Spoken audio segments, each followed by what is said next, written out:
the holiday season.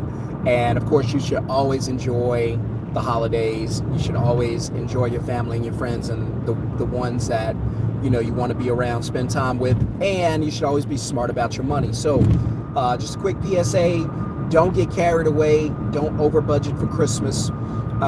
Yes, I know Christmas is important, and it's a joy to be able to put smiles on people's faces, especially kids and parents and brothers and sisters and nieces and nephews. That's probably everybody. But listen, be smart about it. Don't overspend. Don't over budget. Whatever your budget is set at, stay there. Right? If you got kids that are 3 or under that you're buying gifts for, go to the Dollar Tree. It's like $1. You could spend $10 on one kid, get 10 different gifts. Right? They're not going to be great, but kids are going to play with it for 2 days anyway and be done with it. So don't go splurge. Don't go out there and do what the 99% do, or the 90%, I should say. And that's go out there and overspend, because Christmas is the most influential holiday. Not even just the most influential holiday, it's probably the most influential event where money is reallocated.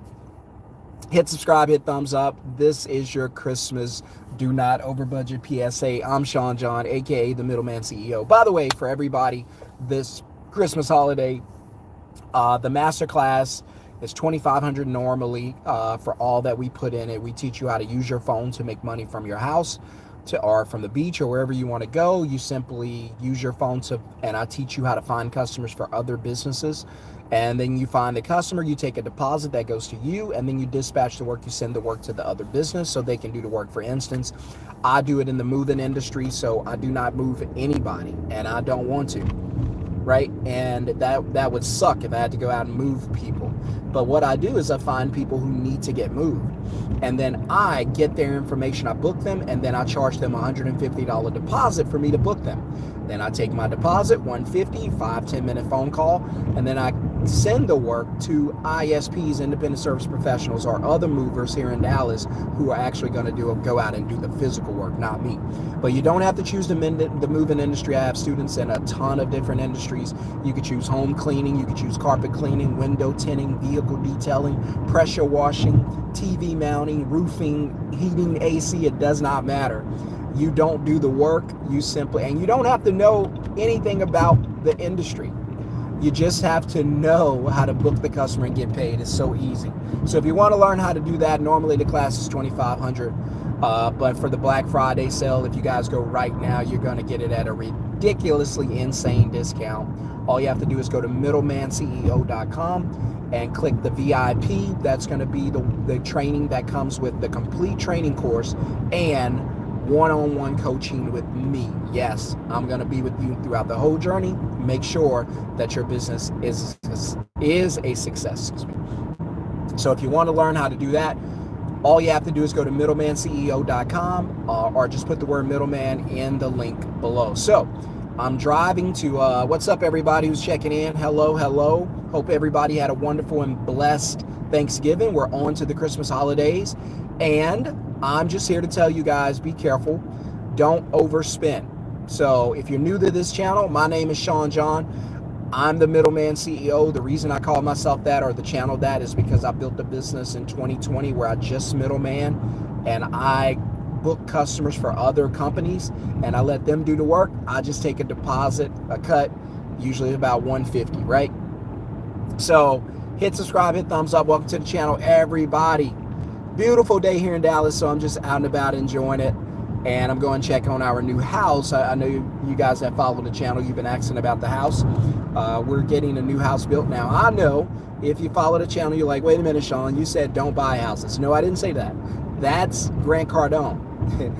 I didn't tell you to buy a house either. That's Dave Ramsey. What I tell you is, if your paycheck is your only source of income, then do not buy the house. Buy the house only when you have an additional source of income from an asset, and that asset makes enough money to pay for the house. So for instance, if your house is, let's say, $2,500 a month, okay, if the only way you can pay that is with your job, then don't buy it. A better idea would be to invest in an asset or start a middleman business like me. And then when it starts making $2,500 a month consistently, then you use that 25 from the business, the 2,500 to buy the house. You let the asset buy the house, not the paycheck.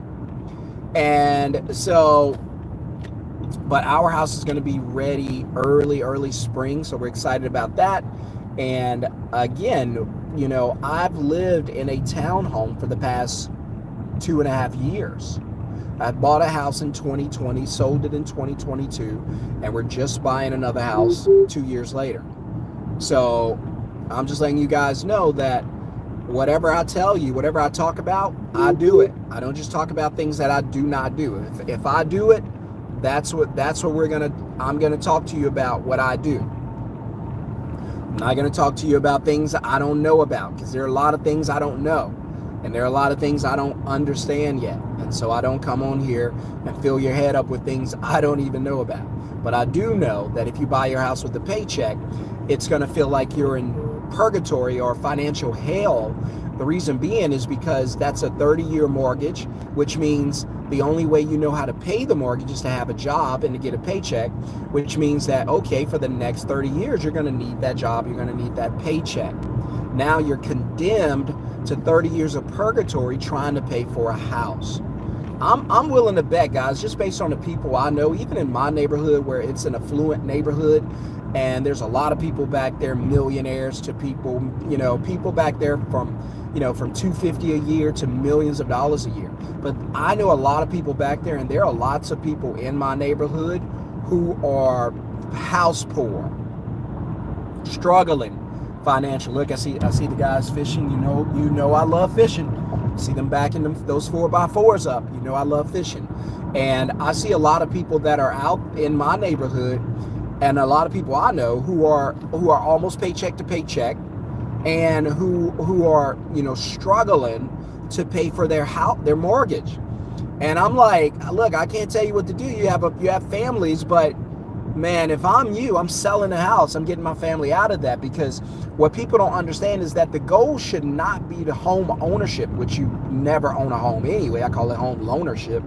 But the goal should never be home ownership. The goal should always be financial freedom.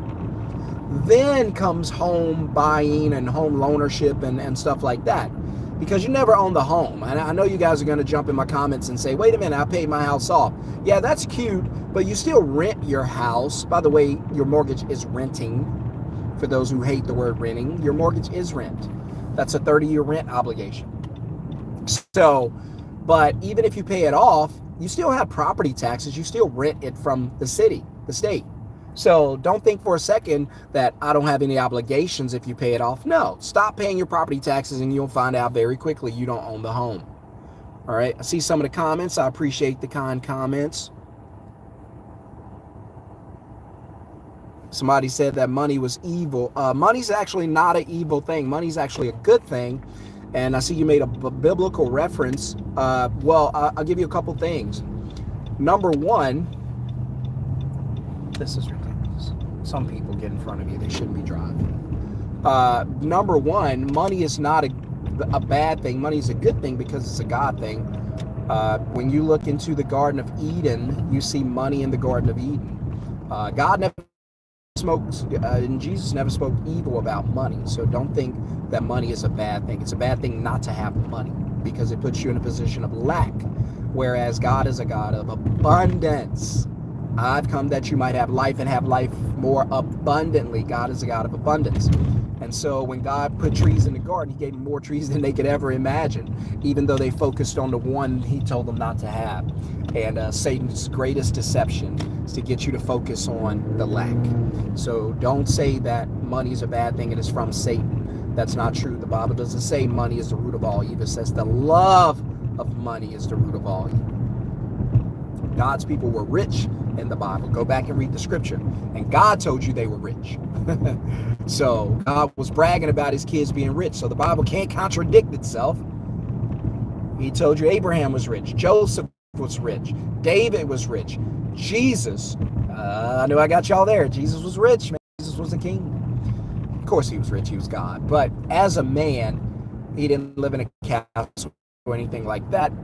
But he was not poor, and I need to do a down on that. But Jesus was not poor. A lot of Christians are poor today because they believe Jesus was poor. And if you believe your Lord and Savior was poor, then why would you ever aspire to be rich or wealthy?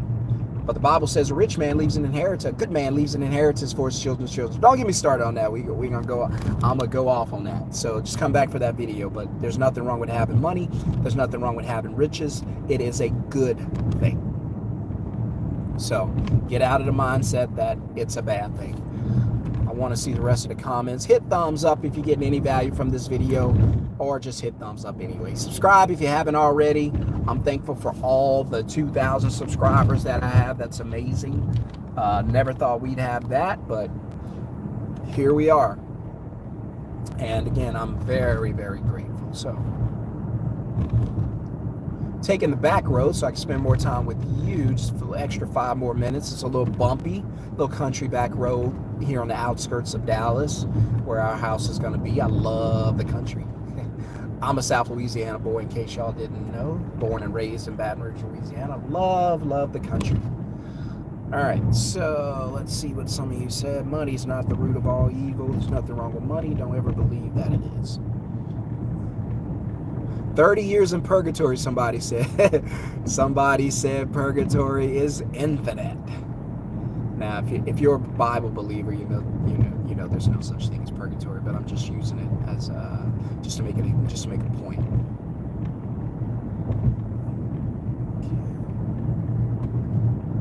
All right, so thanks for the thumbs up. Thanks for everybody watching the channel. But originally, I started this video today talking about don't go out and overspend for the holidays. And I don't know how long I'm going to leave this video up. So if you see it and you see the masterclass for a ridiculous amount, low, cheap, go get it ASAP. Don't ask any questions. Pound it.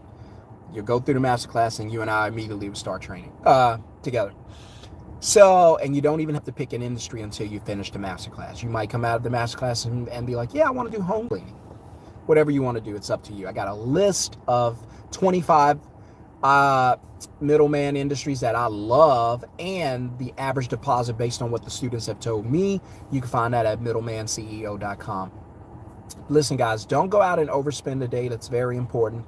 Don't go out and over budget. I know it's I don't know when you're going to see this, but today I'm recording this Black Friday, and I know Christmas is the most powerful influence over the dollar.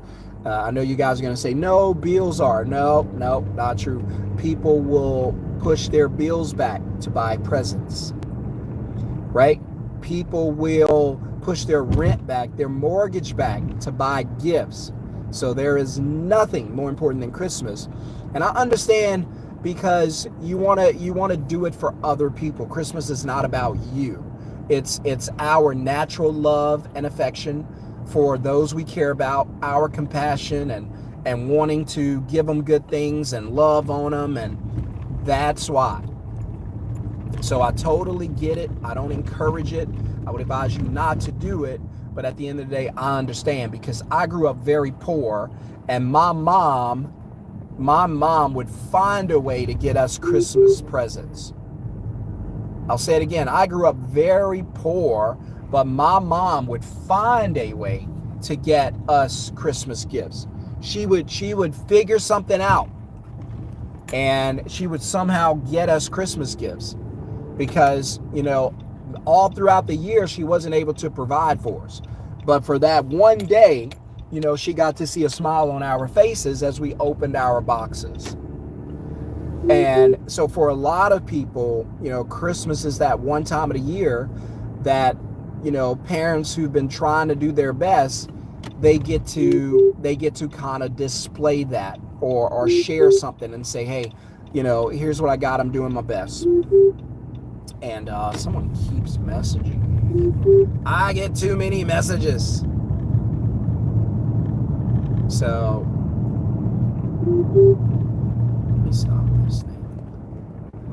But again, I hope that I'm saying something that'll bless you and bless your life and make you feel great. But I know you guys want to go out and spend. I know you guys want to be heavy at the register. But I'm just telling you, take it light. Don't beat yourself up. Be smart about it. If you got young kids, go to the Dollar Tree, go to Five Below. buy the type of gifts that'll keep them busy, and it doesn't necessarily require like you to because if you buy like gifts that'll keep them busy, that's fine, because kids are not going to play with gifts for a very long time. They'll just play with them for a few minutes and they're done. But you can get them some things, try them with crossword puzzle books, just things that'll keep them busy, because again, you guys are going to go out there, spend all this money on things these kids don't need, don't care about. A week from now, they won't even remember. You go out, you spend hundreds of dollars, if not thousands, on video games, and all that does is just put your kid in a room, takes their focus off of everything else that's good. My kids, I have no desire to put them on video games. I'm going to try to protect them from that as long as I can. I don't even like giving them iPads. My wife can tell you. So, but I have younger kids. They're 1.5, and Renly's 1.5. It feels like she's 40 the way she bosses us around. Weston's 4. So we'll get them some cool gifts, just a couple of gifts. They don't need 10 presents under the tree. No, listen, 3 gifts maximum is all these kids need. If you have more than one kid, 3 gifts apiece is all they need. And if you have just one kid, 5 gifts is the max. Don't go out there and spoil these kids and have them thinking every single time that Christmas or something comes around, they have to get all these ridiculous gifts. Don't start that. Don't start that. Don't be out here overspending on Christmas. Don't over budget for Christmas. Get simple things. Keep it small. Keep it simple. Keep it inexpensive. $5, the dollar, what's that place? Five Below is like $5 store. Go right there, grab 3 gifts, get a football, a basketball, and you spend $15, wrap those gifts, you're good. And you're done. What you should be doing, because you guys go hard for Christmas, you go harder for Christmas than you go for your future. So many people go into debt for Christmas. They're not even thinking about next year. They're not even thinking about January and how am I going to pay my bills. I'm swiping this credit card. I'm paying for this expensive money because credit card interest is too high. So what does credit card interest mean? What does interest mean anyway? Interest just means the cost of the money. That's all it means. How much does it cost? And I know for a lot of you, you don't think about money having a price tag, but it does. If you swipe that credit card and you've got a 25% interest, it costs you 25% every time you buy this money. Money is very expensive. If you're out there swiping that card trying to buy money's going to be very, very very expensive. So don't go out there and overspend buying stuff that's going to cost you way more. Okay, sure, that thing was $100 in the store, but that's not what you're going to pay. You're going to pay a lot more than that because you borrowed money to pay for it. So don't get in the habit of swiping your credit card, getting all this bad debt, overpaying. Now you're paying $150 for something that should have only cost $100. Now you're overspending, you're over budgeting. And I know you guys are not going to think about it because you love getting those gifts. And I understand, but I'm just here to warn you, don't overspend. Don't let Christmas get the best of you. Don't let Christmas get the best of you. Don't over budget. Listen to me. Listen to Shon-Jhon. Don't overspend. Don't over budget. Don't let Christmas get the best of you. Set a budget. Hey, I have this kid. He's 5, or she's 4, whatever the case. Yeah. Hey, we're gonna spend $75 max. Because it doesn't matter how expensive the gift is. The kids are not going to play with it after a week. They're just not. Unless it's something that lasts a long time. Like if you get them a bicycle or you get them skates or something like that. Then they'll play with that for a while. Because they can use that, get them a scooter or something like that. But just toys in the house? No. That stuff's going to be irrelevant in 48 hours. My daughter plays with the box more than she plays with the toys. I might just go buy boxes for her, I don't know. But they should, if someone wrapped boxes and sold them as a Christmas package, they would sell, because kids love boxes. I don't know what it is, it's nuts. So I'm in my new neighborhood looking at all the construction and almost to my house, and then we're going to cut this video. And just want it to be a beautiful day for everybody. Just want to remind you, don't overspend for Christmas. I know Christmas is powerful. It makes your dollar go to the Christmas tree and makes the dollar go to the Santa Claus and not where it's supposed to go. A better idea would be to lessen what you spend. Use some of the money that you were going to use on gifts. Use the money to acquire some type of asset. Whatever the asset is, it's up to you. But here's my dare to you. I dare you to spend less money this Christmas, and I dare you to start using that money that you were going to use on Christmas presents, to use that money to learn to make more money. Use that money to make more money. What's the purpose of money? Make more money. Poor people believe that the purpose of money, you ready? Poor people believe that the purpose of money is to pay bills. I know, I was poor. All I did was, hey, if I get a little extra change, I'm going to pay some bills. Middle class believe that the purpose of money is to buy nice things. Hey, I like this house. I like this car. I want to take a vacation. I want to look good. I want to, this and that. Okay. But the rich and the wealthy, they believe, and this is all mindset, they believe that the purpose of money is not to pay bills. It's not to buy nice things, although they buy nice things. They believe the number one purpose of money is what? To make more money. So before you go out and overspend, before you go out and spend too much money on Christmas, on presents that won't even be relevant in a week after Christmas, my goal, my dare is for you to learn to use the money to make more money. I dare you to ask yourself, instead of buying all these nice things, how can I use the money to make more money? If you do that, if you ask yourself, how do I use the money to make more money? It's gonna change your life. The reason it is it's gonna force you to get creative and say, he's right. Instead of blowing all this money, let me learn to use this money to make more money. And so now I'm gonna use this money to make more money. I'm at my house. I'm about to walk in. They put the doors and the windows on, so we're getting closer. But I'm going to use this money to make more money. Now, if you want to get into investing, go for it. If you want to get into the stock market, crypto, all that, go for it. Just learn to use the money to make more money. So that $1,000 you were going to drop on Christmas, don't. Here's what you do. Drop it on learning how to make more money. If you want to get into the Middleman Masterclass, go grab it. I'll work with you and teach you how to build your own house without needing a job. I don't have a job, and we own a house. I'm just telling you. Well, we loan a house. But if you want to learn how to build a middleman business, go to middlemanceo.com, click VIP. Otherwise, just put middleman in the comments below to learn how to start a middleman business from your phone. You're going to do 3 things. You're going to book customers, take deposits, dispatch the work. That's it. Then you're going to hire a VA. The VA is going to take over your booking, your deposit, your dispatch, and then you're just going to sit back and collect money. All you're going to do is promote your business. The money's going to flow in, right? My money flows in even when I'm not doing anything, right? My wife can tell you. I was, what were we doing? We were doing something the other day. She was out running errands. And for that day, we made right at $1,000 just booking moving jobs because I take $150 off every job. So, and I don't have to talk to any of the customers because I have a VA. I teach you how to hire a VA. The VA is going to run the business for you. It's so easy. Guys, all these businesses that are successful out here, most of them are middleman businesses. They don't actually do the work. Uber does not drive you around. They let you drive other people around. They just send the work to you. They don't do it.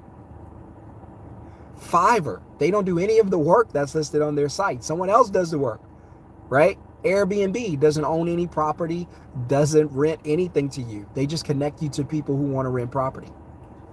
And that's it. So you got to understand that all these middleman companies, all they do is connect customers to businesses. And I'm going to teach you how to do the same. Don't overspend. I hope you guys have a wonderful, blessed day. Again, don't overspend. New videos coming. For those who want to change their lives and understand what I'm talking about, I'll see you in the masterclass. All right, guys. Peace.